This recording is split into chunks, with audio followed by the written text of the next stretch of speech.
अब अकेले कपालभाति से 100 से ज्यादा बड़े रोग ठीक होते हैं। कितनी बड़ी महिमा है इसकी। मैं आपको संकेत भर कर रहा हूं। लय के साथ करते रहो, अनुष्ठान की तरह अखंड करना, रुकना नहीं बीच में। इसके लाभ क्या क्या है? एक तो मूलाधार से सहस्रार तक, मूलाधार, स्वादिष्ठान, मणिपुर, हृदय, विशुद्धि, आज्ञा, गुरु, सहस्रार, अष्ट चक्र इससे जागृत हो जाते हैं।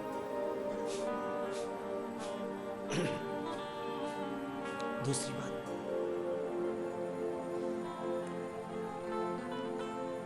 पाइल्स, फिसर, फिस्टुला बड़े कठिन रोग हैं।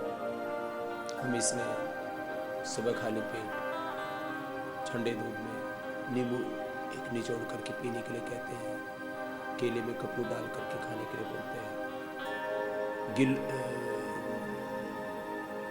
नीम, बकाया, रसोट, हरड़, इसका पाउडर करके एक एक चम्मच सुबह शाम खाने के लिए बोलते हैं। पाइल्स, फिस्टुला में लाभ होता है, ठीक हो जाता है। लेकिन बार बार हो जाती है पाइल्स। एक बार फिस्टुला का ऑपरेशन कराया दोबारा हो जाता है लोगों को। हम भी करते हैं, क्षार सूत्र से ऑपरेशन भी करते हैं, उसका शल्य चिकित्सा भी करते हैं, जैसे महर्षि सुश्रुत ने बताया।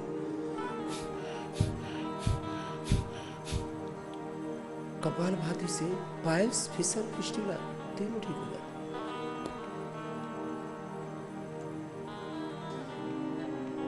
अगली बात और बड़ी, पुरुषों को धातु रोग, इनफर्टिलिटी, स्पर्म न बनना, कम बनना, उसका विकास पूरा न होना, यौन दुर्बलता, सेक्सुअल डिसऑर्डर्स जितने भी प्रकार के, जवानों को स्वप्न दोष, कई प्रकार के धातु रोग हैं पुरुषों। लेडीज में वाइट डिस्चार्ज, मेंस्ट्रुएशन के इम्बैलेंसेस,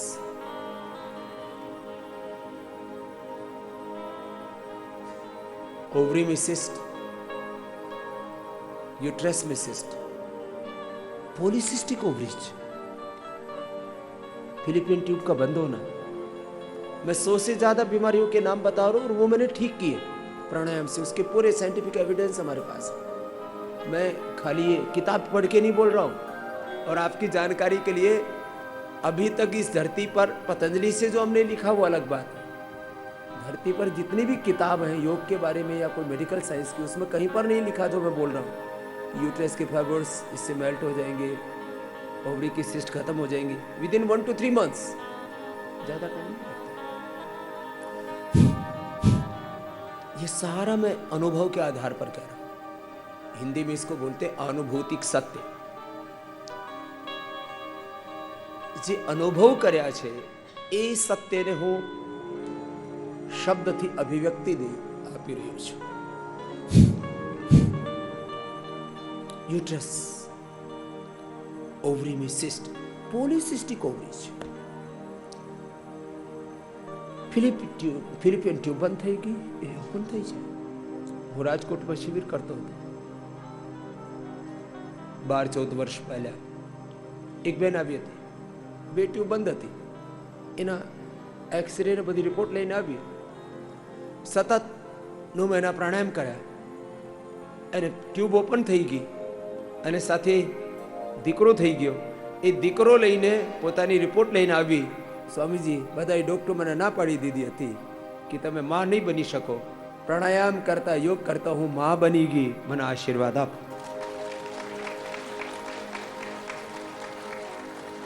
ये तो एक बात, क्योंकि मुझे बहुत से प्रसंग याद हैं. अभी तक मैं करोड़ों लोगों के योग शिविर ले चुका हूं, लाखों के नहीं.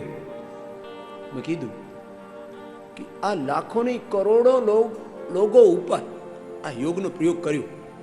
પછી જે પરિણામ આવ્યા એને હું શબ્દમાં કહું છું. કોઈ પુસ્તકમાં લખેલો નથી કે ફિલિપિયન ટ્યુબ એનાથી ઓપન થઈ જાય, કે પોલિસિસ્ટિક ઓવરી સારી થઈ જાય, યુટ્રસ અને ફાઇબ્રોઇડ ઓવરીના સિસ્ટ એના સારા થઈ જાય. એ કોઈ પુસ્તકમાં નહીં લખેલું, પણ એનાથી થાય છે. सतत करो बता। हाँ,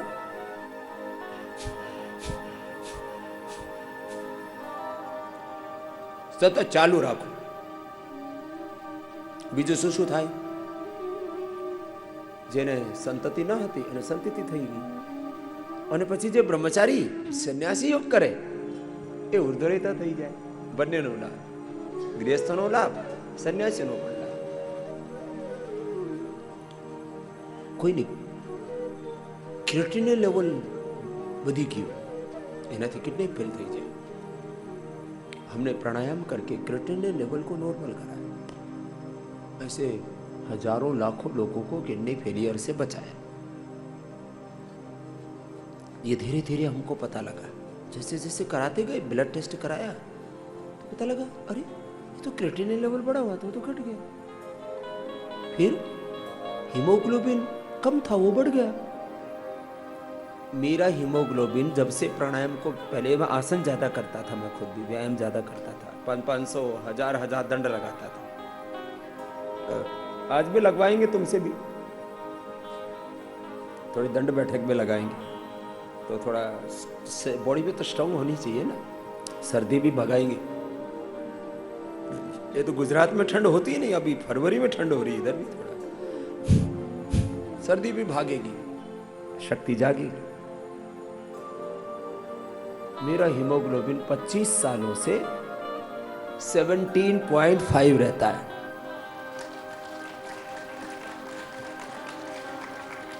हीमोग्लोबिन तो बहनों ने तो 10-12 14 થઈ જાય તો ખૂબ મોટી વાત. એનાથી તમારું હિમોગ્લોબિન 15-16 થઈ જ જશે બધાના માટે, અને ભાઈઓનો 17 સુધી. माने 14 से 17 के बीच में हीमोग्लोबिन रहेगा, उससे डाउन नहीं रहेगा, गारंटेड बात है.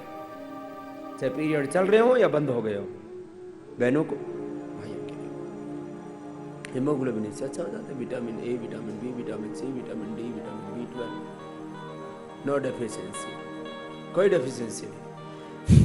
कितनी बड़ी बात. कितनी दवाइयां खाते, कैल्शियम की डेफिशिएंसी, आयरन की डेफिशिएंसी. और ये खाते पीते लोगों को, गरीब लोगों को नहीं खाते, ये अमीर लोगों को बीमारी है. गरीब लोगों का तो विटामिन डी, B12 सब ठीक रहता है, धूप में पड़े रहते हैं. यहाँ धूप लगे तो बोले स्किन बर्न होने लगता है, धूप में बैठते ही नहीं.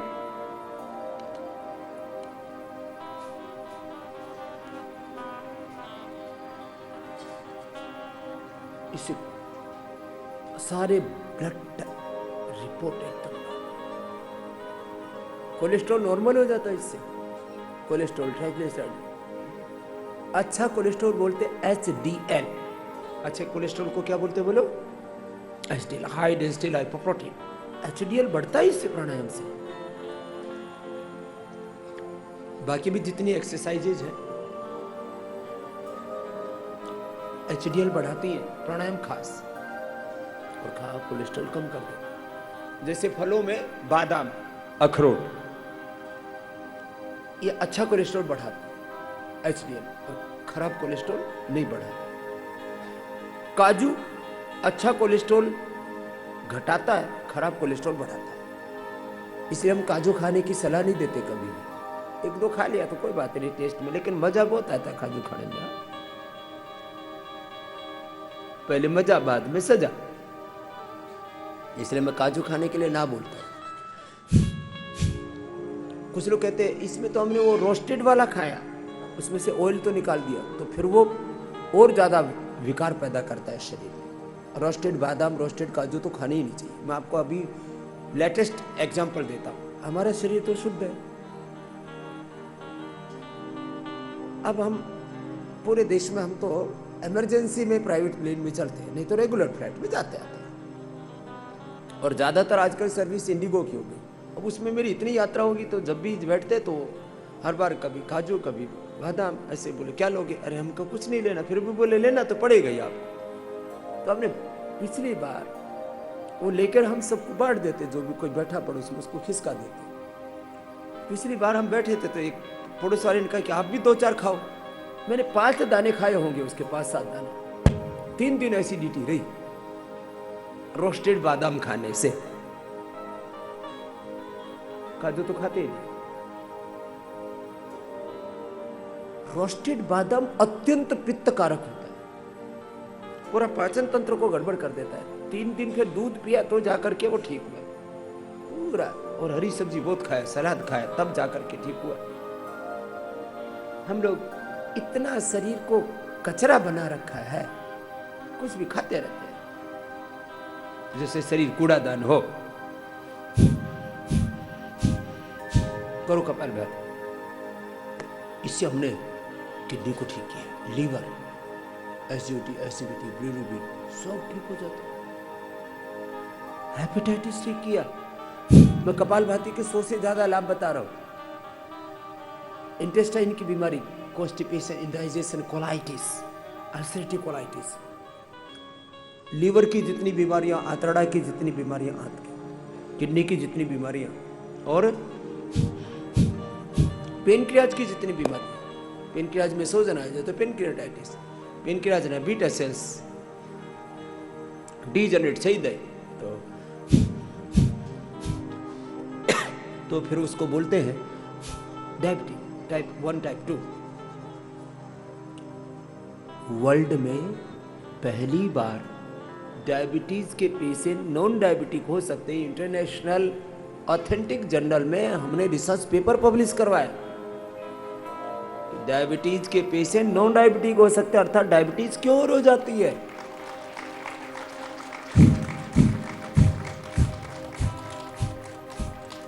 ये योग से होता है। Diabetes cure, BP cure, thyroid cure, heart की प्रॉब्लम क्योर, एसिडियमस, autoimmune disease cure, asthma cure, arthritis cure. RA factor negative आ जाता है, ESR बढ़ा हुआ कम हो जाता है, यूरिक एसिड कम हो जाता है, शरीर में सोजो अभी की हो उतरी जाए, सेलिंग खत्म, आर्थराइटिस ठीक, हेपेटाइटिस, कोलाइटिस, आर्थराइटिस, सोराइसिस, इन बीमारियों का कोई इलाज नहीं है मेडिकल साइंस में। उस समय हम ये आधा घंटा करवा देते, आधा घंटा। इसलिए इतनी देर से मैं आपको कपालभाति करवाई जा रहा हूं, करो 10 થી 15 મિનિટ ઓછામાં ઓછું કરવાનું જ છે। અદ્ભુત। हड्डियों की बीमारी, बोन मेरो की बीमारी, चमड़ी की बीमारी, आंखों की बीमारी, कान की बीमारी, कैटरेक्ट, ग्लूकोमा तक ठीक हो जाता है। कान का जो पर्दा अंदर से फट गया वो भर जाता है।